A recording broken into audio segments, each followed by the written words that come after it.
Merhaba arkadaşlar, kanalıma hoş geldiniz.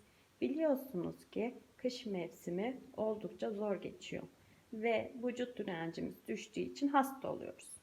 Şu anda ben de hastayım ve grip oldum. Açıkçası ailecek de içmemiz gerekiyor bu çayı.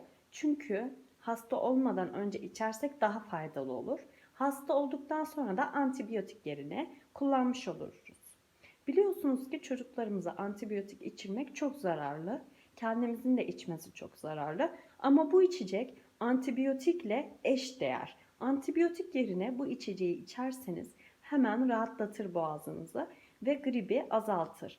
Arkadaşlar tavsiye ediyorum. Şu anda yapılışını da göstereceğim. Öğrenci arkadaşlarımız da olabilir. Onlar da izleyerek yapabilirler bu tarifi. Kettle'da sıcak suyumuz kaynadı. Alıyoruz.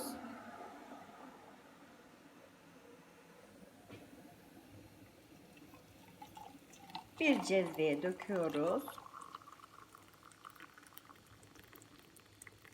Cezvemizin içerisine naneyi istediğiniz ölçüde koyabilirsiniz. Kaç kişilik yapmak istiyorsanız limonlarımızı, taze limonlarımızı ince ince doğradım ben.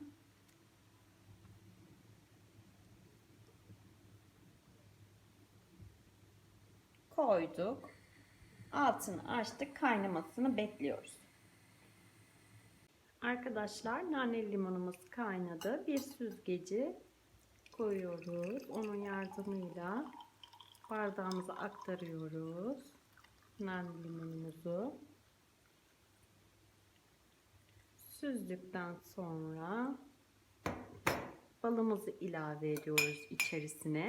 Siz kendinize göre ilave edebilirsiniz. Ne kadar istiyorsanız, ne kadar kullanmak isterseniz şeker oranını karıştırıyoruz.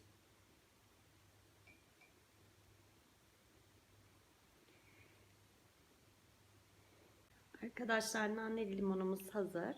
Nane limonumuzu içebiliriz. Afiyet olsun. Mutlaka deneyiniz ve içiniz. Çünkü çok yararlı olacak.